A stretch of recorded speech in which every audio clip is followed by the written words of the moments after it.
నమస్తే. ప్రతిపక్ష నేత రాహుల్ గాంధీ తన అపరిపక్వతను ప్రదర్శించిన ప్రతిసారి కూడా ఏదో ఒక గొప్ప విషయం బహిర్గతం అవుతుంది, ప్రచారం అవుతుంది. అతని పిల్ల చేష్టలే ఈ దేశానికి శ్రీరామ రక్ష అనొచ్చు. వీర సావర్కర్ని రాహుల్ గాంధీ విమర్శించినప్పుడు ఆయన గొప్పతనం దేశం మొత్తానికి తెలిసింది.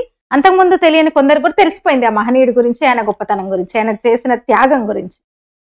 ఇక డెడ్ ఎకానమీ అని భారతదేశాన్ని అన్నప్పుడు, భారత్ది డెడ్ ఎకానమీ అన్నప్పుడు మన ఎకానమీ ఎంత వైబ్రెంట్ గా తయారైందో డేటాతో సహా జనానికి తెలిసొచ్చింది, ప్రతి ఒక్కరికి తెలిసొచ్చింది. ఎన్ని విమానాలు కూలినాయని లెక్క అడిగినప్పుడు, మన విమానాలు ఎన్ని కూలినాయని లెక్క అడిగినప్పుడు, అసలు మన సైనిక పాఠవం ఎంతో, వాళ్ళు ఏం చేయగలరో దేశ ప్రజలకు, ప్రపంచానికి గణాంకాలతో సహా తెలిసిపోయింది. పరమానందయ్య శిష్యుల పిచ్చి చేష్టలకు పరమార్థం ఉన్నట్టు రాహుల్ పిల్ల చేష్టల్లో భాజపా ఎదుగుదలుంది. ఇంకో ఆనిముత్యాన్ని కూడా వదిలాడు రాహుల్ గాంధీ మొన్ననే. భారత రాజ్యాంగం గురించి మాట్లాడుతూ, అసలు ఇక మామూలు అబద్ధాలు కాదు, కతిహార్లో ఒక కార్యక్రమంలో ఆయన మాట్లాడుతూ, గాడ్సేకు రాజ్యాంగం అంటే గౌరవం లేదు, గాడ్సే రాజ్యాంగాన్ని ద్వేషించడం వల్లే గాంధీని చంపాడు అన్నాడు. రాజ్యాంగం కోసమే మహాత్మా గాంధీ తన ప్రాణాలు అర్పించారని కూడా అన్నాడు రాహుల్ గాంధీ.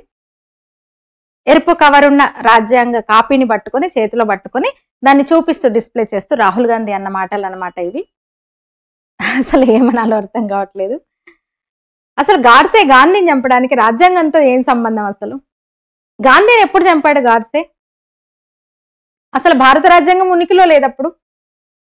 గాడ్సే గాంధీని హత్య చేసినప్పుడు భారత రాజ్యాంగం ఇంకా అసలు రూపుదిద్దుకోలేదు, ఉనికిలో లేదు. ఈ రాజ్యాంగాన్ని ఆర్ఎస్ఎస్ తీసుకురాలేదు, బీజేపీ తీసుకురాలేదు.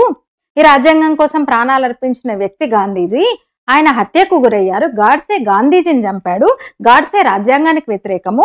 ఆయన గాంధీజీని కాల్చినప్పుడు ఆయన హృదయంలో గాంధీజీ పట్ల ద్వేషం ఎందుకు కలిగింది అంటే, గాంధీజీ ఈ రాజ్యాంగం కోసము తన జీవితాన్ని ధారపోసాడు అన్నాడు.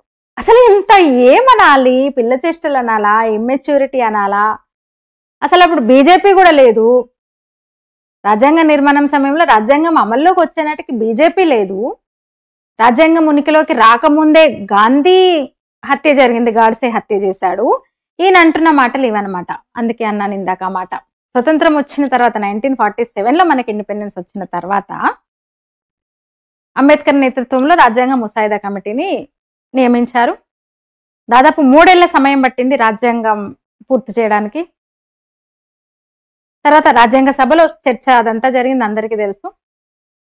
అంటే 1948లో గాడ్సే మహాత్మా గాంధీని హత్య చేసిన సమయంలో అసలు రాజ్యాంగ ప్రాథమిక ముసాయిదా కూడా, ప్రైమరీ డ్రాఫ్ట్ కూడా సిద్ధంగా లేదు. గాంధీ హత్య జరిగిన ఒక నెల తర్వాత, అంటే ఫిబ్రవరి 21, అంటే 1948 ఫిబ్రవరి 21న ఫస్ట్ డ్రాఫ్ట్ ని సమర్పించారు. లేని దాన్ని నాథూరాం గాడ్సే ఎట్లా ద్వేషించాడో అర్థం కావట్లేదు. మొన్న ఇట్లాంటిదే ఇంకో మాట అన్నాడు కదా,